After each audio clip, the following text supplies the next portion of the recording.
Hi!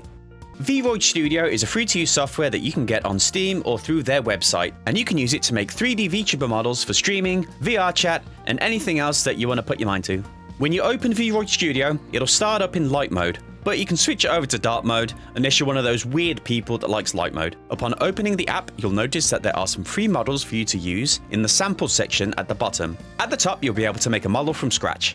Or if you already have a model like I do, just tap on open and you can load your model into VRoidstudio to edit it. For this video, we're going to select a new character and you get to pick between Femme and Mask. All sliders are adjustable once you're actually in the program, it just gives you a base model to work with. Once it's loaded in, you're good to go. You'll end up with a very simple character like this and you can customize pretty much anything you want. There's multiple face options you can choose from, and all of these are customizable with the sliders on the right hand side.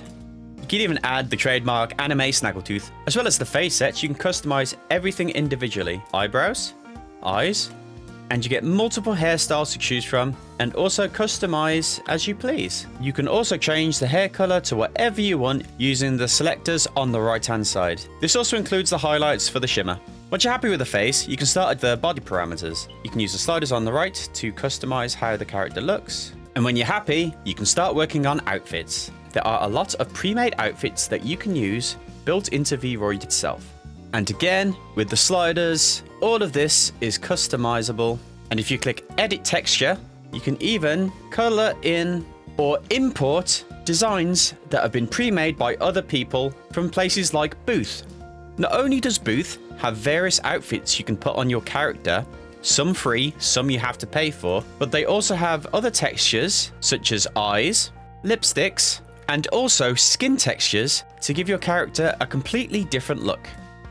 One of the last things that I like to do, but not everyone enjoys, is adjusting the outline width to give more of an anime drawn character feel. It just thickens the line around.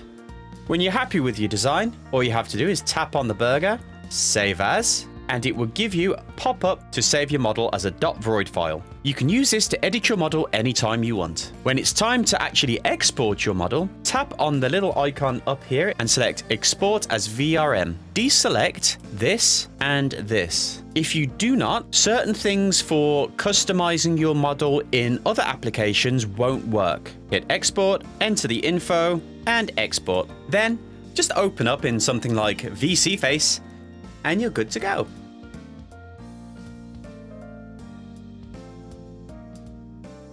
Upon opening the app, you'll notice that there are three. Upon opening the app, you'll notice that there are. Upon opening the app, you'll notice that there are some free versions.